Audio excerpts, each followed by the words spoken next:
ఎంతకాలం ఇలా బతుకుతావమ్మా? నా మాటిని హాయిగా పెళ్లి చేసుకోమ్మా. నా పెళ్ళి ఎప్పుడో అయిపోయింది నాన్న. చిన్నప్పుడు ఊహ తెలియనప్పుడు పెళ్ళయింది కదా, అది పెళ్లి కాదమ్మా. లేదు నాన్న, ఆడదానికి ఒక్కసారే జీవితంలో పెళ్ళి నాన్న. అమ్మా, నువ్వు కొత్త కొత్త రూల్స్ పెట్టద్దు, అది మర్చిపో. మళ్ళీ పెళ్లి చేసుకో. నా మనసులో నా భర్త మురళీకృష్ణే ఉన్నాడు. నాకు ఇంకా వేరే కృష్ణుడు వద్దు నాన్న. నా మురళీకృష్ణే నన్ను ఇప్పించండి. ఇప్పించడానికి తెప్పించడానికి వాడు ఎక్కడ తెచ్చాడు ఎతకాలి కదా. అలాగైతే నీ కూతురు నా కొడుకును పెళ్లి చేసుకోవడం ఇష్టం లేదంటావు? నీ కొడుకునే కాదు, ఏ నా కొడుకును కూడా పెళ్లి చేసుకోనంటుంది. నాకు చిన్నప్పుడే పెళ్ళయింది, నాకు మురళీకృష్ణనే కావాలి అని చెప్పంటుంది. ఇదెక్కడి పిచ్చుకోరా? చిన్నప్పుడు చేసుకునే బొమ్మల పెళ్ళి ఎలా అవుతుంది? నేనేం చేయను, నా కూతురు నా మాట వింటం లేదు. పోనీ మా అబ్బాయినే చిన్నప్పుడు మీ అమ్మాయి చేసుకున్న మురళీకృష్ణుల యాక్టింగ్ చేపిస్తే ఎలా ఉంటుందంటారు? అది కనపడితే ఏం కనబడుతుంది? పెళ్లి చేస్తే పిల్లల్ని కనబడుతుంది. 30 ఏళ్ళు దాటినా ఆడపిల్లలకు పెళ్లి చేయకపోతే ఇలాంటి పిచ్చి పిచ్చి కోరికలే కొడుతూ ఉంటారు. అంతేనంటావా? అంతే. నా మాట విని నా కొడుకుని చిన్నప్పుడు నీ కూతురు పెళ్లి చేసుకున్న మురళీకృష్ణుల పరిచయం చేయి. మిగతా కథ నేను నడుపుతా. కథను సుఖాంతం చేద్దాం. సరే, కానీ అంతకంటే దారి లేదు. అమ్మాయి బాగుందన్నా, నాకు నచ్చింది.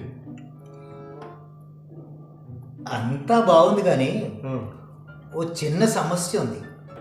ఏమిటి నాన్న? ఎవరన్నా ప్రేమించిందా? ప్రేమించింది. తన 6వ ఏట బొమ్మలు పెళ్లి చేసుకున్న మురళీకృష్ణను ప్రేమించింది. అంతేగా, అది సమస్య కానే కాదు. కాదు, అదో పెద్ద సమస్య. మళ్ళీ ఆ మురళీకృష్ణనే కావాలంటుంది. అయితే వాడికి నుంచి పెళ్లి చేయండి. వాడు ఎక్కడున్నాడో, ఏం చేస్తున్నాడో, అసలు ఉన్నాడో లేడో కూడా అస్సలు ఏమీ తెలియదు. ఓహో, అయితే మనం ఏం చేయగలం? నువ్వే చెయ్యాలి. మురళీకృష్ణలా నువ్వే వెళ్ళి ఆ అమ్మాయిని ఒప్పించాలి. ఆ అమ్మాయి నన్ను గుర్తుపడితే? అది ఎప్పుడో 25 ఏళ్ల క్రితం చూసింది, ఇప్పుడేం గుర్తుపడుతుంది? నా మాట వినరా. నీ పేరు రవికృష్ణ, వాడి పేరు మురళీకృష్ణ. వాడి పేరు నువ్వు మురళీకృష్ణ నువ్వు వెడుకో, పని అయిపోతుంది. ఓహో, రేపు వాడికి నిజం తెలిస్తే నా పని అయిపోతుంది. మోసం చేయడం నాకు ఇష్టం లేదు. మోసం కాదురా, ఆ అమ్మాయి తండ్రి నా ఫ్రెండు. ఇదంతా అతనికి తెలిసే జరుగుతుంది. ఒక్క అమ్మాయిని మాత్రమే బురుడి కొట్టిద్దాం. ఎందుకు లేదన్నా, వేరే సంబంధం చూద్దాం. ప్రాక్టికల్గా ఆలోచించరా. నీకు 35 ఏళ్ళు దాటిపోతున్నాయి.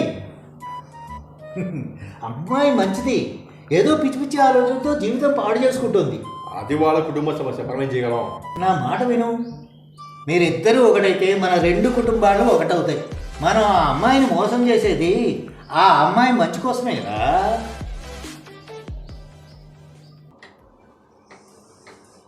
అమ్మా, నీకు ఒక గుడ్ న్యూస్. ఏంటన్నా అది? అమ్మా, నువ్వు చిన్నప్పుడు బొమ్మల పెళ్లిళ్ళు చేసుకున్నావు కదా, నా ఫ్రెండ్ బాబురావు కొడుకు మురళీకృష్ణ దొరికాడమ్మా. నిజమేనమ్మా? ఇన్నాళ్ళకి దేవుడు నా మొరాలకి ఇచ్చాడు, నా మురళీకృష్ణకి నాకు ఇచ్చాడు. వాడు మురళీకృష్ణుడు కాదు, నా పాలిట ముకృష్ణుడు. ఏంటి నాన్న నా మురళీకృష్ణ అన్నావు? అదేనమ్మా, వాడు మురళీకృష్ణుడిని రేపు మన ఇంటికి పిలిపిస్తాను. నీకు నచ్చితే మరలా మీ ఇద్దరికి పెళ్లి జరిపిస్తానమ్మా. ఇంతకీ ఇప్పుడు నా మురళీకృష్ణ ఎలా ఉన్నాడు నాన్న? ఓం గోవిందాయ నమః, విష్ణవే నమః, ఓం మధుసూదనాయ నమః, ఓం త్రివిక్రమాయ నమః, ఓం వామనాయ నమః, ఓం శ్రీధరాయ నమః, ఓం ఋషికేశాయ నమః, ఓం పద్మనాభాయ నమః, ఓం దామోదరాయ నమః, ఓం సంకర్షణాయ నమః, ఓం అనిరుద్ధాయ నమః, ఓం పురుషోత్తమాయ నమః. అయ్యా, పూజ అయిపోయింది, శుభం. అప్పుడేనా? మంత్రాలు అయిపోయినాయా? అప్పుడే శుభం అంటావు? ఏమో, నాకు వచ్చిన మంత్రాలనే చదివేశాను, మీకు శుభం కలగాలని. శుభం అన్నాను కదా, ఇక నా దక్షిణ నాకు ఇప్పిస్తే. ఇంకైందా? అయ్యా, 1000 రూపాయలు ఇచ్చారేంటి? మీకు సంభావన 2000 అని చెప్పాను కదా. నీకు నెయ్యేసి ఎలాగ భోజనం పెడతాం కదా, నీకు ఇవే చాలు నీకు వచ్చిన మంత్రాలకి. ఇలా అయితే నేను ఎప్పటికి కోటీశ్వరుడు అవుతాను. నువ్వు ఇంక ఈ జన్మకు కావు. ఇదిగోనమ్మా నీ మురళీకృష్ణ, చిన్నప్పుడు నువ్వు పెళ్లి చేసుకున్నావే, ఈయనే మురళీకృష్ణ. నిజమా? ఏనేనా నా మురళీకృష్ణ? ఇదేంటిది? నా మీద నాకే డౌట్ వచ్చి అడుగుతున్నావు? నేనే, నీ మురళీకృష్ణనే. కానీ నా మురళీకృష్ణ నల్లగా ఉండ్రాయిలాగా మైసూర్ బోండాలాగా ఉండేవాడు. చిన్నప్పుడు వాడికి బోండం అని కూడా పిలిచేదాన్ని. ఆ నిజమే, చిన్నప్పుడు నువ్వు చెప్పిన నేను బోండాలాగే ఉండేవాడిని. ఇప్పుడు పెద్దయ్యా కదా, అందుకని కొంచెం డైటింగ్ చేసి ఫేషియల్ చేసి ఏసీలో ఉండి ఇగో ఇట్లా చల్లగా అయిపోయాయి అన్నమాట.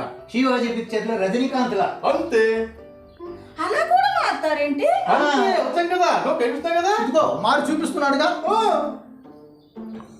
కానీ నాకెందుకో ఈ ముఖానికి ఆ ముఖానికి పోలికలు కలవటం లేదనిపిస్తుంది. నీ మొహం అలాంటి డౌట్లు పెట్టుకోవాకు. సరే ఒకసారి మీ మేడ చూపించండి. ఎందుకు వినకూడదావా? అది కాదు, చిన్నప్పుడు నా దగ్గర డబ్బులు కాజేసి పారిపోతే ఆ మేడ నేను కొరికా, చూస్తా గుర్తులు. చూసి మెడలు చూస్తా తొడ చూస్తా ఉంటావా? అయినా నువ్వే కావాలి, నువ్వే ప్రేమతో నేను వెతుకుంటూ వస్తే నాకు ఇక్కడ వేసి పెడతావా? నేను పోతా. నువ్వు ఆగరా.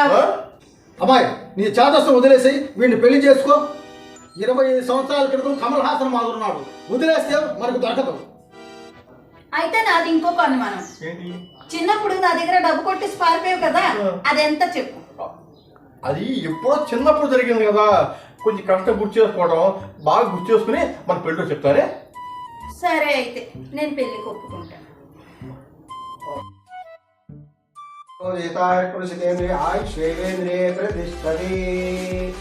అయ్యా, వధువులిద్దరూ మీ యొక్క కుడికాలు ముందు పెట్టి చక్కగా గృహప్రవేశం చేయండి.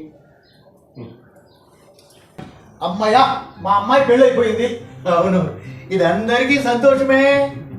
అవును, చిన్నప్పుడు నా దగ్గర కొట్టేసిన డబ్బులు మన పెళ్లి రోజు చెప్తానన్నా కదా, చెప్పు ఎంత? అది ఇప్పుడు ఎందుకు, ఎప్పుడు జరిగింది, ఆ రోజు మొత్తం కలిసి అయిపోయింది, మర్చిపోయా. నేను చెప్తా, అవి 20 రూపాయలు. నీకంటే తెలుసు? నన్ను గుర్తుపట్టలేదా? మనం చిన్నప్పుడు కలిసి పెరిగాం, మన ఇద్దరం బొమ్మల పెళ్లి కూడా చేసుకున్నాం. నేను మురళీకృష్ణని. ఆ?